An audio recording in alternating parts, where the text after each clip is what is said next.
Direct Résonance.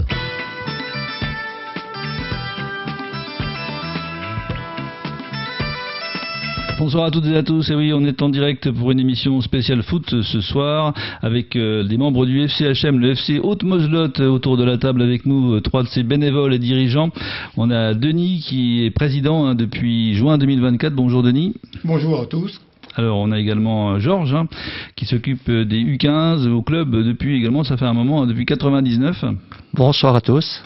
Et puis Tony qui a été aussi animateur à la radio, qui était joueur, dirigeant au FCHM. Bonsoir. Alors on va commencer en présentant un peu la structure, le club qui a été fusionné. Donc au début c'était la Bresse, Cornimont, deux clubs différents, ils ont fusionné en 2016. Oui c'est ça, ouais. En 2016 le Football Club Haute-Moselotte est né avec la fusion donc, des deux clubs-là, le CAC Cornimont et la Bresse Haute Football.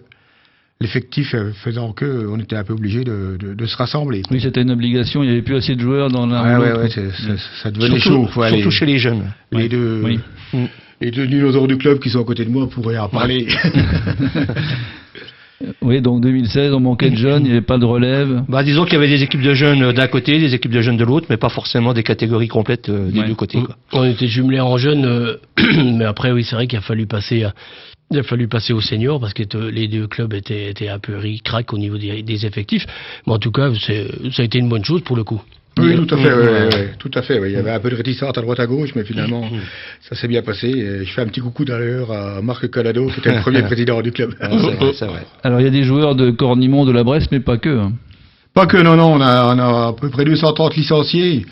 En moyenne, c'est 80 à la Bresse, 80 Cornimont, puis une quarantaine qui se répartissent. Il y a un petit peu 23, un petit peu Saulsure. Oui. Oui, il y a Saulsure, il y a aussi le club de Saulsure, mais il y en a qui montent dans la vallée. Quoi. Oui, il y en a une paire de jeunes qui sont venus nous rejoindre aussi. Quoi. Alors, plus de 200 joueurs, donc beaucoup d'équipes engagées en championnat également, puis en coupe. Oui, tout à fait. Ouais. Le but pour nous, c'est quand même de rendre la licence n'est pas trop chère, donc c'est un prix attractif, afin de permettre au plus grand nombre de pratiquer ce sport. Quoi. Ce qu'on veut vraiment, c'est une grande famille. Quoi. On a quand même un budget d'environ 70 000 euros. Et les infrastructures font qu'on peut quand même jouer au football, quoi. On a 3 terrains en herbe naturelle. Ouais. On a le Plano Paris et le stade Georges Cuny à Cornimont.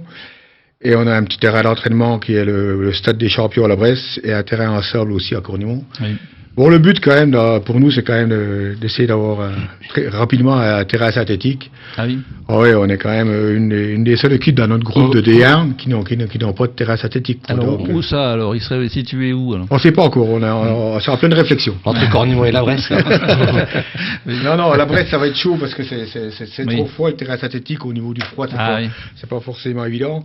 On est en train de chercher, de trouver des solutions, donc je pense quand même faire une petite commission l'année prochaine au sein du comité pour qu'on arrive à avancer là-dessus. Quoi. Oui, à l'image de Vanier qui a refait son synthétique.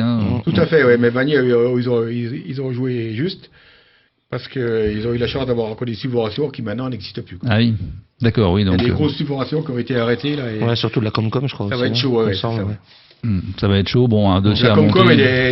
Et du district des Vosges. Le district des Vosges aussi donnait pas mal de subventions. Ils ont tout stoppé, là, donc on essaiera de trouver ailleurs.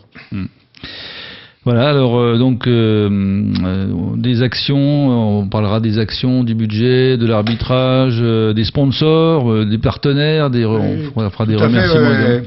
Donc en gros, nous on a quand même 3 équipes seniors qui tournent en départemental. L'équipe 1 joue en départemental 1. Elle est actuellement 4e de son groupe, à 2 points du 2e, donc on est quand même pas trop mal placé. L'équipe 2 est 3e de D3. Avec Eloi 3 qui est devant et qui domine largement le groupe avec 14 points d'avance. Et puis l'équipe 3 qui a gagné hier, qui est 9e. Quoi. Vous pouvez parler un petit peu des équipes. Ouais, pour les jeunes, puisque je suis un peu là pour représenter les jeunes. Pour parler un peu chiffres, on a à peu près 100 joueurs, dont 10 filles. On a quand même des filles qui commencent à arriver au club dans les catégories de jeunes, donc c'est plutôt sympa. Donc répartis dans 9 équipes à peu près. Nous avons une vingtaine de coachs qui s'occupent d'eux, dont surtout des coachs diplômés dans toutes les catégories.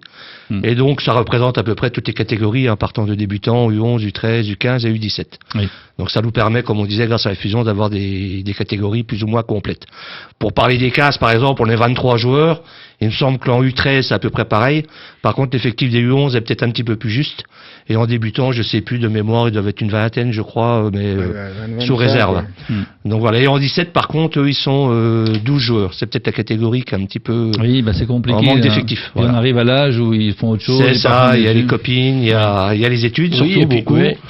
Et puis certains qui sont aussi des fois appelés à être en équipe première. Hein, donc c'est déjà arrivé aussi. Hein. Donc nous, le but, donc du coup, c'est surtout de former des gamins pour étoffer les effectifs de l'équipe ABC. Moi, je vois des gamins à l'heure actuelle qui sont en première, que j'ai eu certains en catégorie U13, et tu les vois maintenant en équipe première, donc c'est plutôt sympa de voir que le travail paye, et puis surtout qu'ils sont là, quoi. Ouais. Que ça reste pas des gamins qu'on forme pour partir ailleurs. Oui, après, si on a vraiment un super joueur qui a la chance de progresser en pro, on va pas lui couper les ailes, hein, bien sûr. Mais... Il y en a qui sont déjà partis dans des équipes nationales ou à Épinal. Pas de mémoire. Pas de mémoire. On en a 2, 3 qui avaient du potentiel. On a un qui est à Taon à l'heure actuelle. On a un autre gamin qui est à Éloie, mais qui avait tenté sa chance à Épinal. Donc on en a plusieurs comme ça, mais parce que il y a une école de foot aussi, je crois à Épinal, il y a encore le sport études d'Épinal. Oui, bien sûr. Alors l'école de foot du FCHM est labellisée, oui, les entraîneurs passent des formations. C'est ça, des formations d'éducateurs pour justement encadrer. On en a un par catégorie minimum. Est-ce qu'il manque des joueurs dans certaines catégories, alors pour déjà penser à l'an prochain, quoi. L'an prochain peut-être. Déjà les débutants, faut un maximum de débutants parce que c'est ce qui alimente. Hein. Si t'as une trentaine de débutants une saison, il faut se dire que sur les 30, il y en a peut-être que 2 ou 3 qui vont arriver dans les équipes seniors plus tard. Hein. C'est vraiment un travail de longue haleine. Et après, dans les catégories, à l'heure actuelle, ce serait plutôt les 17 qui seraient un peu justes. Mais l'année prochaine, ils seront pas justes parce que j'en ai 9 qui montent en 17. Si tout le monde reste, ils auront une équipe qui tient la route. Quoi. Si tout le monde reste, c'est sûr. C'est toujours le même débat. Ouais. Alors les débutants, c'est à partir de 6 ans. Hein. C'est ça. Normalement, c'est plutôt 7-8. C'est plutôt, oui. On a un vaste débat avec Gwen, qui est le responsable des équipes de jeunes, où lui, il est plus adepte de prendre même à 6 ans. Bertrand, lui, il pense que c'est peut-être un peu jeune des fois, ça fait un peu garderie. Quoi. On l'a fait faire, oui. Bertrand qui est là depuis, on peut le saluer aussi, Bertrand Remy qui fait un boulot énorme, depuis au moins, il y a 25 ans, il a une paire de gamins qu'il a entraînés qui sont maintenant en équipe première, ça c'est sûr. Ouais. Donc c'est des jeunes comme ça, c'est des entraîneurs comme ça qu'on a besoin et qui font que le club existe, quoi, parce que les jeunes, c'est super important, quoi. Et puis l'avantage aussi qu'il y a avec toutes les équipes là, c'est qu'il y a pratiquement 2 dirigeants par équipe de jeunes. Ça c'est important, et effectivement qui ont leur formation pour encadrer des jeunes. Donc les parents ils sont quand même quand ils mettent leurs gamins au FCHM, ils savent que derrière il y a quand même des éducateurs diplômés. Et puis un petit mot aussi sur le respect des règles dès le plus jeune âge, parce qu'on le voit parfois, on parle de l'arbitrage en ce moment, c'est important aussi que les parents, l'entraîneur, les règles, la discipline surtout aussi. Il y a plein de choses. Après ça commence par nous, hein, de toute façon. C'est simple, c'est nous qui devons. Il faut rien laisser passer, quoi. C'est sûr que quand on voit ce qui se passe en ce moment au haut niveau, avec les entraîneurs dernièrement de Lyon, de Marseille, de tout ça, là, ça fait vraiment peur. Hein. Et moi, j'ai écouté encore une émission l'autre fois sur RTL avec Teddy Riner qui disait, nous, dans notre discipline, ils ont pas le droit de... Ils lèvent un petit peu le lèvre, ils sont dehors tout de suite, quoi. Ils n'ont pas le droit d'ouvrir la bouche. Non, mais c'est clair, on voit encore le rugby samedi, où tu feras un carton jaune, il n'y a pas un mot, il sort dehors. Donc on en parlait tout à l'heure en off. Nous, c'est quand même l'objectif, ça c'est zéro contestation arbitrale, quoi.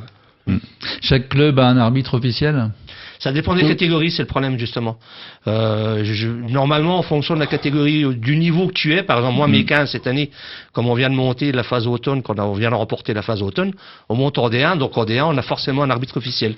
Par contre, toute la première partie de championnat, c'est les arbitres du club. Et que ça soit les 13 ou les U11, ça dépend du niveau. Si tu montes en D1, tu as un arbitre officiel, si tu restes en D2, c'est les arbitres du club. Et souvent, ça c'est le problème aussi de trouver des bénévoles qui viennent arbitrer, aussi bien que ce soit senior, bénévole. C'est toujours, c'est souvent les mêmes. J'en profite pour passer un appel aux seniors. On a besoin un peu de vous, donc voilà, quoi. C'est ce qu'on essaye de faire aussi, parce que les jeunes sont super contents quand c'est des seniors qui viennent les arbitrer. C'est les gars de la première, les gars de la première, les gars de la B, les gars de la C. Et ça, les jeunes aiment bien, donc on voudrait un maximum que ça se développe de plus en plus, quoi. Oui, il faut des arbitres de touche également pour les matchs, quoi. Ah oui, des bénévoles, on en a toujours besoin. Ouais. On remercie aussi les parents qui accompagnent aussi toujours les gamins. Ça, c'est essentiel. Et puis, j'en profite qu'on parle des jeunes pour faire un grand merci aussi à tous les coachs, parce que les coachs, ils font un boulot énorme, il y a une super ambiance entre eux, et ça fait vraiment plaisir d'être président d'un groupe comme ça, quoi. Alors, on est en pleine reprise aussi après la trêve. Alors, c'est vrai que c'est spécifique aussi à nous. Il y a toujours 2 ou 3 mois de reprise où les jeunes, notamment, jouent en futsal, hein. C'est ça. On a eu des résultats plutôt encourageants en futsal avec les 15 et les 17 qui sont qualifiés pour la finale, je sais plus si c'est départemental, comme on dit, je sais plus, enfin, la finale du championnat, si tu veux bien. Et donc, ils ont plutôt bien figuré. Et puis les 13, ils ont raté la qualif de peu. Donc, mais dans l'ensemble, des très très bons résultats. Nos 15, ils finissent 4e sur les 8 équipes qualifiées. Et puis les 17, ils ont dû faire pareil, je crois. Ou c'était 6 équipes peut-être. Peut-être qu'on a fini 4e sur 6 et les 17, pareil, je crois qu'ils ont fini 5 ou 6e. Et puis l'avantage de jouer en salle pendant la trêve, c'est que ça leur permet de pas couper trop longtemps, parce que c'est vrai que la trêve c'est très long. Et du coup, le fait de jouer en salle, ça fait que les gamins ils restent un petit peu dans le foot, quoi. Sans décrocher, voilà. Sinon, ça fait 3 mois. Ça fait 3 mois d'arrêt. On a joué notre dernier match au mois de décembre. On joue notre dernier match au mois de décembre, et là, on vient de reprendre seulement le 8 mars. Là, il est temps que ça reprenne. Donc, ils sont contents de reprendre. Il est temps qu'on les remette dehors aussi, parce que on a un peu marre du futsal aussi. Voilà, c'est bien dans l'hiver, quoi. Et on parlait de l'arbitrage aussi tout à l'heure. J'en profite aussi pour remercier les 2 arbitres du club qui arbitrent pour le club tous les dimanches, tous les samedis et tous les dimanches. Et ils font beaucoup un travail dans l'ombre, et voilà. Je tiens à les remercier aussi. C'est obligatoire. Si t'as pas d'arbitre, tu peux pas monter si ton équipe gagne le championnat, par exemple. Donc chaque club doit fournir minimum 2, 3 arbitres, même voire 4, 5. Alors si la Bresse monte, la première en R4, ça se passe en R3. Il faut déjà que les arbitres avoir des équipes de jeunes. D'où l'intérêt d'avoir des équipes de jeunes pour être en règle. Et des arbitres. Si tu n'as ni l'un ni l'autre, tu peux pas monter, même si tu finis premier. Oui, donc une montée en régional impliquerait d'avoir plus d'arbitres. Pour le moment, on est bon dans les statuts pour le moment, avec ceux qu'on avait l'année dernière. Je crois que c'est 3 de mémoire. On en avait 3 qui comptent encore pour cette année, un qui est parti. Mais il compte encore. Oui. Donc pour le moment, on est bon dans les clous. Mais c'est sûr que... D'ailleurs, en parlant de ça, c'est vrai que c'est important, c'est que si je sais pas, il y a des jeunes ou des gens qui veulent se former, parce que Stéphane Demir et puis Ficrette, ils sont bien, il n'y a pas de souci, ça fait des années qu'ils sont là, mais il faudra un jour, à un moment donné, se dire, il faudra reformer un petit peu des arbitres pour que justement, quand les 2 là arrêteront, qu'on ait quelque chose derrière pour dire, voilà, on faut présenter des arbitres. Après, c'est pas simple, mais en tout cas, il faudra qu'on y pense. J'en avais déjà parlé un petit peu avec Stéphane Demir. Effectivement, ils sont pas éternels, personne, mais voilà, en tout cas, il faudra voir ça, quoi. En première division, il y a combien de clubs qui montent, alors ? Normalement, à la première, je crois que c'est 2. Là, on a fait le point tout à l'heure, effectivement. Il y avait Neuchâtel et Gérardmer l'année dernière qui sont montés en R3. Ouais. Et du coup, oui, on est encore, comme on disait aussi, c'est qu'on est encore dans le coup, puisqu'on est 4e avec 21 points, Sainte-Marguerite 28, Saint-Nabor 23, Nomexy 22, nous 21, Éloi 20, et après 20 Golbet, puis après ça baisse un peu avec Vanier 17 et Dommartin 16. Un match important dimanche prochain. Qu'on va jouer dimanche Dommartin, oui. Contre Dommartin, oui. Mais on y reviendra, mais en tout cas, il y a encore une fois, comme l'année dernière, un petit coup à jouer cette année pour essayer d'aller chercher pourquoi pas quelque chose, quoi. Puis un petit coup est possible également en coupe, puisque vous avez on a gagné encore en ce Coupe des week-end. Vosges, joué 4e tour. On a passé hier, on était à Town City hier, dans une ambiance un petit peu folle, parce que c'est une équipe. C'est une équipe, ça s'appelle Town City, et c'est beaucoup des gens des créoles, voilà. Donc ils faisaient un petit peu d'après les échos, il y avait une super ambiance autour du stade, c'était bien sympathique. C'était vraiment sympa, puis très sportif, tout nickel, c'était... C'était bien. C'était un peu piège, mais c'était un match piège, mais en tout cas, on a réussi à sortir. Bon, on n'a pas non plus été extraordinaire, mais en tout cas, ce qui compte, c'est d'être passé pour le prochain tour, sachant que le prochain tour, il y a les R3 qui rentrent de tête, Je crois qu'il y a les R3 qui vont rentrer, donc on peut peut-être avoir le prochain tour. Ou un derby avec Vanier, ils ont eu chaud, Vanier, mais ils sont passés. Ils sont passés au penalty. Il y a eu 13 penalties à 12, c'est un truc de folie, quoi. C'était retruqué, ils ont gagné. Je sais pas, mais... Si, ils ont gagné au penalty. Autant pour moi, d'accord. Ils jouaient qui, du coup, je sais même pas. Plombière, je crois. Plombière, oui, ok, d'accord, ok. Donc peut-être un derby au prochain tour, on verra. Le tirage au sort, c'est cette semaine, normalement. On verra bien, on espère. Nos camarades de Vanier, on les aime bien. Oui. Oui, vous êtes plutôt en réussite, pas avec eux, hein, ça va. Oui, hein. bah oui. Puis on se connaît bien, puis on s'entend bien. Oui, on s'entend bien. Les buvettes marchent bien quand les deux se rencontrent. C'est de la bonne convivialité. Et pour l'équipe 2, alors l'objectif de l'équipe 2? L'équipe 2, ils sont troisième avec 21 points. Il y a Éloi qui est largement devant, comme a dit Denis tout à l'heure, avec 35 points. Dogneuville 28, le FCHM le CHM2 21 points, Pouxeux 20 points, Sanabor 20 et après ça tombe un petit peu avec Plombières 19 et 18 Ramonchamp. Mais comme on disait avec le coach de la première, Grégory Cariola, c'est vrai que la B, il va falloir, si elle veut essayer de coller ou de rester devant, il faut redémarrer le 23 contre Vallée de la Moselle à domicile avec des bons résultats. Voilà, après de là à monter, je sais pas en des, je pense je sais pas en des trois combien Ça va être possible. Disons que là, dans les groupes là, il y en a qu'un qui monte, hein, donc après, ça serait dans les meilleurs deuxièmes, faudrait voir, je sais pas. En tout cas, on a un match de retard. Ouais. On peut mieux faire, mais comme on dit toujours et on le dit tous les ans, la B est tributaire de la première. Bien sûr. Voilà, si la première il y a des blessés, automatiquement il y a des joueurs de B qui remontent et ça affaiblit un peu la B. Donc c'est pour ça que quelque part les résultats, voilà. L'équipe première on a perdu notre gardien là. Oui. Donc forcément c'est preuve. Lucas qui est remonté à B d'ailleurs, qui a arrêté 2 pénaltys hier. Tu vas féliciter là. J'ai pas dit ouais. C'est très bon, mais voilà, en attendant on a des gardiens qui nous montrent. Oui, quand t'as des blessés, c'est les gars. Quand il y a des blessés, voilà, on est obligé de taper un peu dans la baie, quoi. Alors, on va faire une petite pause musicale, un mot sur la 3 également, alors. Le 3, c'est un petit championnat tranquille. De toute façon, on n'a pas trop d'objectifs au niveau de la 3. Le but, c'est de faire jouer tous ceux qui peuvent pas jouer en B ou en première. Et puis là, à l'heure actuelle, on est 9e du championnat. Ça se passe bien, l'ambiance est top. Et puis, je crois que les gars sont contents d'être là. Donc, oui, c'est l'essentiel. C'est ce qu'on veut surtout, une bonne ambiance. Ouais. Alors, on est en direct avec le FCHM ce soir. On va faire une petite pause musicale et on vous retrouve Georges, Denis et Tony. Donc, après Damiano, David. On continue de parler le foot ce lundi soir avec 3 membres du FCHM. Le FC Haute-Moselotte, Denis, le président. Georges qui s'occupe des U15 et Tony, donc vice-président, qui s'occupe également des jeunes. Alors, on va donner le programme des prochains matchs à venir pour le FCHM, hein, Tony. Oui, donc on a listé un petit peu les prochaines, le prochain week-end. Donc les U15 joueront à domicile contre Gérardmer. Ça c'est l'équipe, c'est l'équipe à Georges. Je peux peut-être nous en dire un petit mot par rapport au 15. Démarrer. Oui, on a démarré avec un nul sur la deuxième partie à Bru. Donc sur un terrain qui n'était pas trop praticable, mais bon, ça c'est des choses qui arrivent. Oui. Donc c'est la deuxième partie de championnat, on vient de monter, donc on est toujours invaincu depuis le début de la saison. On est toujours en coupe aussi, on est en 16e de finale de la coupe. Donc le groupe vit très bien, et puis Gérardmer, c'est une équipe qu'on a battue en amical, donc on espère bien réussir à le rebattre samedi. Les entraînements chez les jeunes, c'est le soir. Nous, c'est le mardi et le vendredi soir. Mardi et vendredi. Donc, voilà, c'est 2 séances par semaine. Donc voilà pour les U15. Les U13, oui. Les U13 1, parce qu'il y a 2 équipes. Donc les U13 1, ils joueront contre Golbet. Les U13 2 au Val d'Ajol.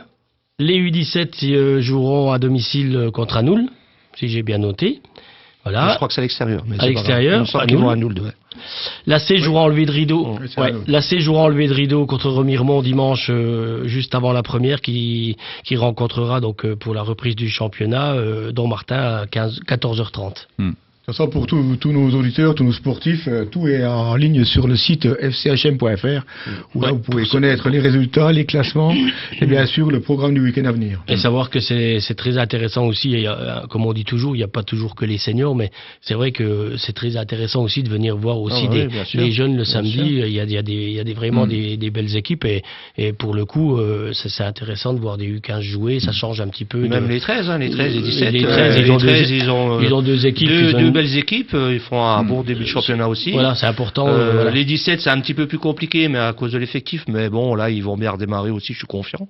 Donc, ça fait plaisir à nos jeunes aussi. Et puis les 11, par exemple, pour citer les 11, ils viennent de sortir d'un plateau où ils ont gagné 5-2 et 11-0. Donc, on voit que les équipes de jeunes, ça suit pas trop mal, quelle que soit la catégorie, avec surtout, comme tu disais, un travail de beaucoup de bénévoles et beaucoup d'éducateurs qui sont vraiment impliqués dans le truc, quoi.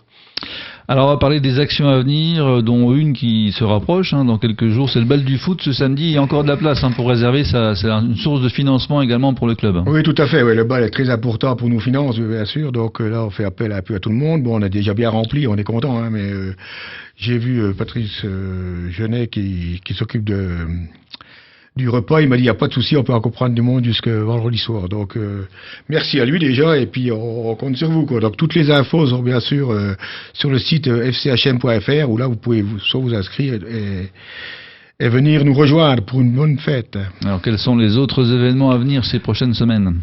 Il y aura donc, les prochaines semaines, il y aura le 1er mai, normalement, le tournoi U17, qui aura lieu, le tournoi Amaro, normalement. Ça sera la première édition du tournoi Amaro, donc qui était un ancien joueur et dirigeant du club qui est décédé il y a 2 ans, il me semble déjà maintenant. Voilà. Ça passe vite. Avant, on organisait un petit tournoi futsal qui était donc le tournoi Amaro, et puis maintenant on va basculer dehors avec les U17, qui sera donc une première édition de tournoi avec les U17. Mais ça va rester après donc le tournoi Amaro. Il y aura le challenge donc Amaro avec une. Voilà, c'est ça. Et ensuite nous avons le 19 juin, nous aurons le tournoi habituel des U13, qui sera donc... Le 9 juin, non 19 juin, moi j'ai... peut-être pas, bref. Mais je suis peut-être dans l'erreur, peut-être. Mais... voilà, bref. C'est la Ligue d'apprendre le côte.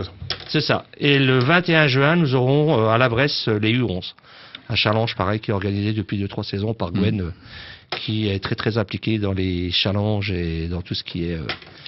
tournoi de jeunes. Oui, là, généralement, c'est vrai qu'on a quand même des belles équipes, là, et c'est bien sympathique, on se retrouve, c'est très ouvert, ouais.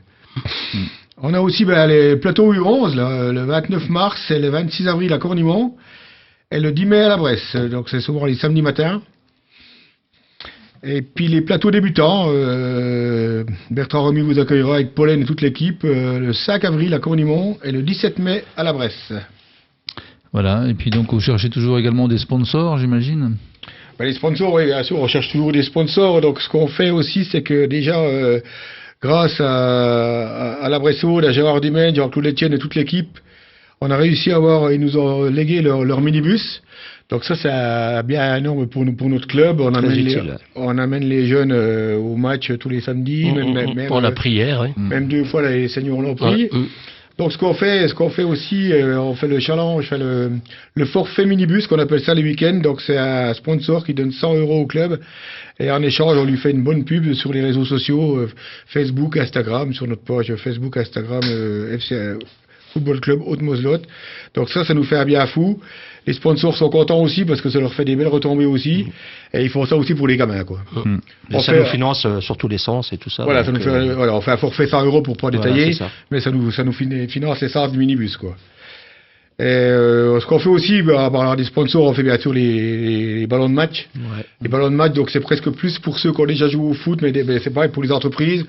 Donc là, on fait une journée ballon de match. Celui qui offre le ballon de match peut venir donner le coup d'envoi. Il reste avec nous dans les tribunes, c'est bien sympathique aussi. Donc on fait appel à tous ces sponsors, il n'y a pas de souci. Vous organisez aussi parfois des déplacements, j'ai vu que vous étiez là à Nancy. Ah oui, ça par contre c'était nous avec les U15 par l'intermédiaire de Hamad, donc il y a des responsables des 15 avec moi, nous sommes 4 en fin de compte, avec Christophe et puis Mathieu. Et donc il avait fait une surprise grâce à ses relations, nous avons été faire donc un match amical contre la métropole de Nancy, qui était donc juste à côté du stade de la SNL. On a même joué sur le synthétique qui est collé donc au stade. Et donc à la fin du match, on avait prévu nous des casse-croûtes pour les gamins. On remercie d'ailleurs la boucherie, il me semble que c'était la boucherie marchande qui les avait offert le coup là. Tout à fait. Oui. Et donc ensuite nous avons été, la surprise c'était la visite de toutes les installations donc de la SNL. Donc les gamins n'étaient pas du tout au courant, donc ils croyaient qu'on allait faire un match amical à Lure. Et en fin de compte, on leur a seulement dit sur le parking qu'on partait à Nancy. Donc tout le monde était content, émerveillé, et je pense ont passé une bonne journée. Oui. Donc certains déçus, bien sûr, ceux qui n'ont pas pu venir ou qui ne voulaient pas venir à l'amicale, ils ont appris comme tout le monde qu'ils ont raté la SNL. Donc voilà, dans les vestiaires et tout. C'est ça. J'ai trouvé le principe excellent parce que les gamins ont eu vraiment la surprise, quoi. Donc ils étaient émerveillés, on voyait sur les photos, ils étaient émerveillés de voir le stade de Marcel Picot. Et puis surtout d'aller dans les vestiaires. Et ça, c'est vraiment surtout Hamad, tout ça. Et Hamad a fait un super boulot. Avec ses relations, vraiment à nous organiser ça de main de maître. À refaire, c'est pas mal. Ça, c'est toujours bien, ça, à refaire. C'est vrai que c'est... on le faisait des fois avant, quand il y avait encore Nicolas Olvec. Oui, c'est vrai. Pour Nicolas, d'ailleurs. Et bon, c'est vrai que maintenant, si on peut faire ça avec Ahmad, les relations là-bas, c'est parfait pour les jeunes, c'est fantastique, quoi. Et en plus, on a été accueillis vraiment par une équipe très très très sympathique. Moi, je me souviens qu'on invitera, je pense, à faire un match amical chez nous incessamment sous peu. Avec Nicolas Albec, on avait fait une fois, je me souviens, mon gamin, il avait été gardien de but avec toute l'équipe là-bas, il avait joué à la mi-temps, et ils ont un souvenir de ça qui est fantastique. Donc ça, c'est des trucs, c'est vrai que les clubs là, à l'âge là, oui, effectivement, si on peut avoir un partenariat avec tous les clubs là, c'est vrai que c'est bien. Faut garder tout ça. Voilà, on parlait donc des partenaires, des sponsors, Denis. Oui, sponsors, ouais, tout à fait. Ouais. Ben déjà, oui, les sponsors. Donc, déjà aussi, je tiens à remercier aussi Résonance FM là qui nous accueille ce soir. C'est vraiment super sympathique. Ouais. Les sponsors, c'est bien sûr aussi les panneaux publicitaires au bord du terrain. Donc ça, c'est pareil, c'est un forfait par an. Donc ça, il suffit de se renseigner ou vous nous appelez et on peut vous faire des panneaux. Ça, c'est sympa aussi. Et puis bien sûr les maillots. Sur les maillots, donc là vous êtes vus sur toute la région. Donc ça voilà, on fait appel à vous. Et si vous êtes prêts, vous allez sur le site.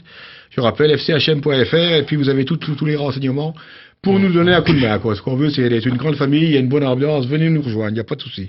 Il y a des nouveaux jeux de maillots chaque année, du coup. Non, enfin, on va essayer de faire un peu autrement l'année prochaine. C'est qu'on on aura chacun, il y aura une publicité sur le maillot qui existe actuellement. Et on demandera aux sponsors pour savoir s'ils veulent renouveler ou pas. Et on va par contre diminuer un peu le prix des sponsors sur le maillot. Mais le but, c'est pas de changer de maillot tous les ans, c'est d'avoir le même maillot, mais qu'on ait un peu de rentrée d'argent tous les ans. Quoi. Donc ça, on est en train de voir ça, on va faire ça l'année prochaine sans problème. Mais après, ça arrive qu'on ait des sponsors qui veulent absolument faire un maillot pour une catégorie bien précise. Donc ça arrive aussi, et ça, ils sont toujours les bienvenus, il n'y a aucun problème. Tout à fait, oui, tout à fait, oui. Alors on en était presque arrivé à la fin de cette émission avec des remerciements. Alors, il y a les communes, forcément la Bresse-Cornimont, notamment Cornimont, parce qu'il y a des travaux d'amélioration actuellement du stade, hein, Georges Cuny. Il y a eu un gros travail aussi sur le terrain de la Bresse. Ouais. Il y a quand même un tout petit problème d'éclairage, mais ça s'est vraiment amélioré là, pour les terrains d'entraînement. Et ils ont fait aussi pas mal travailler sur les planos Paris. Et à Cornimont, pareil, gros travail avec la main courante, avec les filets, tout ça. Donc moi, je tiens à remercier ici les mairies déjà. Je remercie Nico, Rémi, Julia Pierrat de la Bresse, et Marie-Josée François et Arnaud Thirier de Cornimont qui sont toujours disponibles pour nous donner un coup de main. Et ce qu'on veut, c'est faire un échange. Le terrain est praticable, on joue, et pas praticable, on joue pas. Et voilà, le but c'est que les terrains ne soient pas détériorés et puis que ce soit tout ça en osmose, quoi. Bien sûr. Et puis voilà quoi, merci aux coachs. Moi je voulais dire un grand merci aux coachs qui accompagnent nos jeunes, nos parents, les parents qui les suivent et qui s'investissent parce que moi je suis tout nouveau, moi j'apprends, comme je dis toujours, l'année-ci j'apprends. Et quand je vois le boulot que font tous les coachs, quand je vois tous les dinosaures, les deux qui sont en face de moi là, je me dis bravo quoi. Bertrand Remy, on l'entend pas, mais il fait un boulot énorme avec Colin, avec toute l'équipe. Greg, je repasse aux bénévoles, je passe à Gérard qui est revenu là, Biche, Georges, Nicolas qui a la buvette. Bien sûr. C'est des piliers du club et ça, sans eux on pourrait pas tourner. Donc un grand merci à tout ce monde quoi.